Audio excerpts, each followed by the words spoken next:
आज हम लोग क्या पढ़ेंगे कि सब्जेक्ट क्या होता है और प्रेडिकेट क्या होता है। किड्स हमें पता है कि एक सेंटेंस होता है, सेंटेंस क्या होता है, सेंटेंस होता है हमारा ग्रुप ऑफ वर्ड्स। अब एक सेंटेंस किससे बना होता है, सेंटेंस बनता है सब्जेक्ट प्लस प्रेडिकेट। जब सब्जेक्ट और प्रेडिकेट आपस में मिलते हैं तो वो क्या बनाते हैं, एक सेंटेंस। इसमें जो सब्जेक्ट होता है, subject is the naming part, मतलब कि नेम मतलब क्या होता है कि कोई नाम, मतलब किसके बारे में बात हो रही है। तो सेंटेंस में जिसके बारे में बात हो रही होगी that will be our subject. और नेमिंग वर्ड्स कौन से होते हैं, हमारे नाउन्स होते हैं। तो subject can be noun, mostly subject noun होता है या फिर प्रोनाउन होता है। एंड देन प्रेडिकेट, प्रेडिकेट क्या होता है, टेलिंग पार्ट। ये बताता है कि जो हमारा सब्जेक्ट है वो क्या कर रहा है।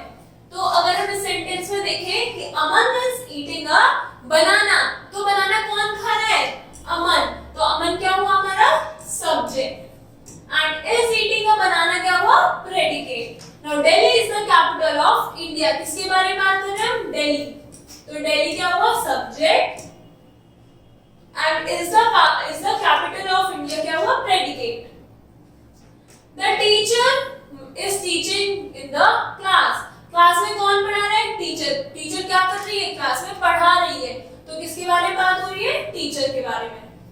Some children are waiting for the school bus, कुछ बच्चे वेट कर रहे हैं स्कूल बस का। किसकी बात हो रही है, कुछ बच्चों की। She is writing a letter to her friend, वो एक लेटर लिख रही है अपने फ्रेंड के लिए। तो she is the subject and the rest of the sentence is the predicate. Now the words in color are either a person or place. They are subject of each sentences. ये क्या है, ये सब है subject in sentences के। They are doing something or something is said about them, मतलब वो कुछ कर रहे हैं या फिर उनके बारे में ही कोई बात हो रही है। They are nouns or pronouns, वो क्या है, नाम है या फिर pronoun है। The second part of each sentence tells something about the subject, और जो second part है हमारे सेंटेंस का वो बता रहा है कुछ किसके बारे में, सब्जेक्ट के बारे में। They are either showing some action or describing something, वो या तो कोई एक्शन शो कर रहे हैं मतलब ईटिंग, या फिर उसको डिस्क्राइब कर रहे हैं like capital of India. These parts are called predicates, in parts को हम क्या कहते हैं, predicates।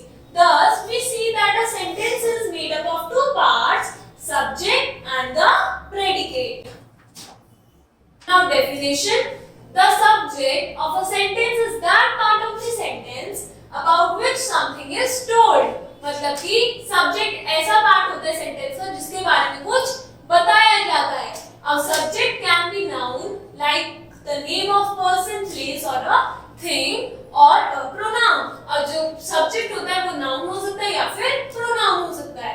Now predicate, the predicate of a sentence is that part of a sentence which tells something about the subject, और subject के बारे में कुछ बताने वाला part is called predicate. A predicate part should have a verb and may not have one or more words after it, मतलब कि predicate में verb होना जरूरी है, और ये important नहीं है कि उसके बाद कुछ word हो या ना हो, verb भी अकेला एक predicate हो सकता है।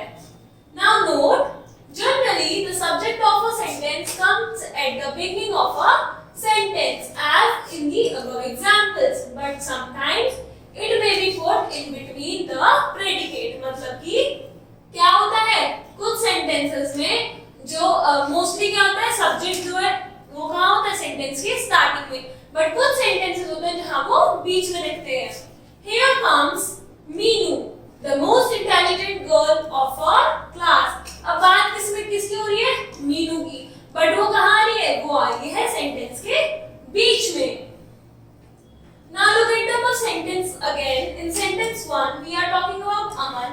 Therefore Aman is the subject of the sentence. In the same way Delhi, teacher, children and she are also subjects of the other sentences, while the remaining parts are predicate. तो हमने क्या पढ़ा, subject and predicate. एक sentence होता है उसके दो parts होते हैं, सब्जेक्ट एंड प्रेडिकेट। सब्जेक्ट होता है नेमिंग पार्ट, मतलब जिसके बारे में बात होती है, and predicate is the telling part, जो बताता है, क्या बताता है कि सब्जेक्ट कैसा है या क्या